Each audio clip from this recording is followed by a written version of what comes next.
toddler was in the car seat during the accident, and you started noticing some strange behavior and you're wondering what's up with that, then this One Belly Wednesday is for you. My name is Dr. John Edwards. I'm a chiropractor who is writing a book called One Belly, Two Brains that's based off of parenting in the first year during pregnancy and first year of a child's life, helping understand how the brain develops for both that baby inside you and outside. And what we're going to talk about today is the neuroscience behind pediatric PTSD. A long time ago, when I started up my practice, I was very committed to being able to just help patients out of kind of third-party pay. I didn't really see anybody who'd been in a car accident. I figured that, hey, as an adult, you can go to a lot of other chiropractors to get help. But what I started noticing here down in Florida was that my families were getting in car accidents too, and their children, who I'd been working with since the time they were born, started having these interesting changes in behavior. As I was assessing how their bodies were working, one of the things that I do is I look at how their baby reflexes go ahead and go through the process of integration. I'll give you an example of that. When you have a new baby and you stroke the side of their cheek, the baby will turn in order to root, in order to find milk. If you stick your finger in your toddler's hand and he wants to hold on to your finger like that, then that's a reflex. That's called the palmar grasp reflex. All of those have purposes to help a child's brain grow and develop and adapt to the outside world, to help perceive how they're seeing their outside world through their inner and outer senses. And there's a process of integration that happens with babies and toddlers all the way up until we're 6 or 7 years old as the brain matures, that as a pediatric chiropractor, I track really closely and I help parents understand that. What I was seeing with these kids who were in these accidents is that they were actually reverting back to some baby behaviors, that they weren't sleeping very well, or they'd get really fussy or irritable out of the blue. They go from 0 to 100 just as far as emotion goes, like anger and upset. And it was really difficult for the parents to be able, especially if they had a nonverbal baby, they couldn't talk, they couldn't express their emotions. It was really difficult for those parents to figure out what was going on with their children. And what I was seeing was that the accident had triggered some startle responses. So I want to give you an idea of what it's like for a baby sitting there. Let's pretend you're rear facing or even forward facing. You're cruising along and you're listening to your Disney kids and you're having a good time. And all of a sudden, bang, huge explosion as your car gets run into. Glass is breaking, mom is screaming. All of a sudden, the next thing you know, you screech to stop. Mom's checking on you. Are you okay? Are you okay?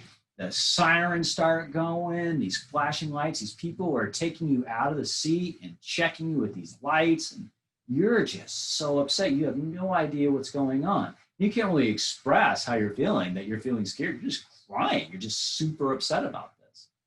Well, when I was going through the process of figuring out how to take care of these kids, I read a really good book written by some pediatric psychologists and neuroscientists. It's called The Neuroscience of Pediatric PTSD. And in that book, they went through all the research, both in animal studies and adult studies, and the existing studies that were done on kids and trauma. One of the interesting things that I saw in that book was that if you've had, as an adult, a predisposition to something like anxiety or depression, even mental health issues like schizophrenia, and then you got into a traumatic situation, the chances were that those kinds of things were going to get worse. When we start looking at children who have been through trauma, not everybody necessarily exhibits PTSD symptoms the same way. They don't all exhibit the same kind of distractibility or problems with concentration, issues with sleeplessness or volatile mood swings. Some people get through it fine. And so really the question becomes why, right? What are the predisposing factors to people having more issues with trauma? One of the big ones is previous trauma. So I've talked in earlier One Belly Wednesdays and I lecture all the time about things like birth trauma. And so if a baby's had a really difficult labor, one of those, not like the sneeze you out kind of births, but one of those 47-hour kind of things that, after lots of induction techniques, ends up in a cesarean, having to pull the baby back out through the pelvis, those babies may be a little more susceptible to those kinds of reactions if they have some kind of issue, even if they don't have bruising around their head, even if they don't have broken bones. Those kinds of traumatic experiences can definitely upset the apple cart as far as the nerve system goes. What's happening is the brain is going into a fight or flight kind of situation, and it's trying to protect the body. And so what I've discovered is that there's some very easy to discover reflexes that parents can do at home just to find out, hey, listen, is my baby potentially need to get a little extra help here, even though the ER checked them out, the pediatrician checked them out. I'm still noticing some things behavior-wise that aren't quite right. So I'm going to show you with my little model here, baby BJ Palmer, I call him. Just the 3 simple things that I'll do with a baby to figure out as a quick screening whether or not we may have some of those baby reflexes kicking back in and causing some of the startle responses. The first one is what we call the Marl response. This is the breath of life response. When every baby's born, they kick their head back, open up their arms and chest to expel the amniotic fluid out. But if you're holding on to your baby and you just tip them back a little bit, they should, if they're over, say, 6 months old, should be able to keep their arms at their side. But if the Marl response is still active, what happens is you tip the head back and up go the arms. So that's the first thing that we look at. We bring a baby upside down while we're playing, they flail the arms up and start getting like, and they start getting hysterical. That's a startle response that tells us that that Marl reflex is still active. The second one is the visual blink reflex. That one's really simple too. So all we would do is I would just take my finger, and you can play games with this, right? I have like this bumblebee that's coming and it's gonna boop, get your nose. What I wanna see is as those eyes are converging on that object and they're following my finger in, and I really quickly come into the nose, does that instigate a blink response? Like, oh goodness, that's gonna hit me. The third one that I look at is an acoustic blink, so hearing, right? You can do that by clapping your hands next to your baby. I have this little cruncher that I use, and we just go like that, right close to the ear, and we see if that creates a blink reflex with the babies.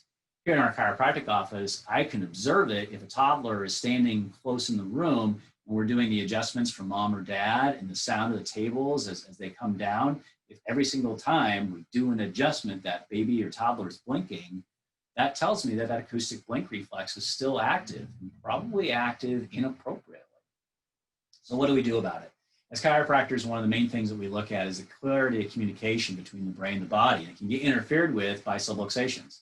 I always tell parents that if you have to throw the car seat out per insurance regulations, and they'll completely swap out that car seat for you because the foam on the inside may have gotten crinkled or damaged a little bit, and so it's no longer safe.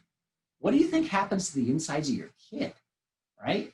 And so when we're checking children for subluxations, babies or toddlers or even older kids, what we're looking at are areas of the tops and bottoms of the spine to help balance out that fight or flight system.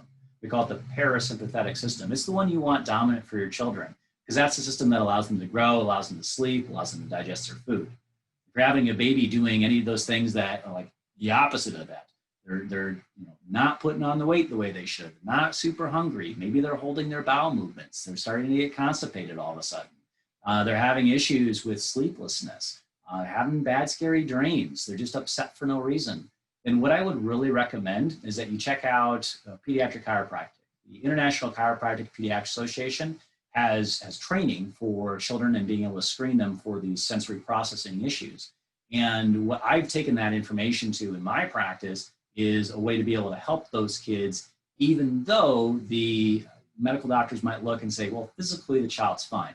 Because one of the things that I really saw when I was looking at this neuroscience research was that if we can take care of this trauma early, we can address it early on, then it actually helps kids be able to focus and pay attention, get along with others in school. Children that didn't get that opportunity when they went through big traumas ended up having a pretty tough road. So thanks a lot for listening. If you or somebody that you know has been in this kind of situation, I really want you to share this video with them.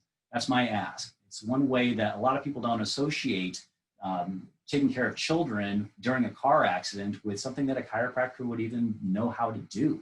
And I got to tell you that most chiropractors who take care of people who've been in auto accidents, they're not really familiar with how to work with kids. They're used to working with adults and putting the machines on that they can and doing the exercises and doing the adjustments. But how to understand how a baby's body works and a toddler's body, it's just very different. So they really need to find some expert care for this. And there are experts all over the place that are more than willing to help out these kids. Feel free, we're doing these One Belly Wednesdays every single Wednesday. We've got lots of videos in our archives. You want to check them out on Facebook or on YouTube, and leave me a comment in there if you've had problems with this yourself, or if you have any questions about the things that we do to screen children or even adjusting kids. I'd love to read it.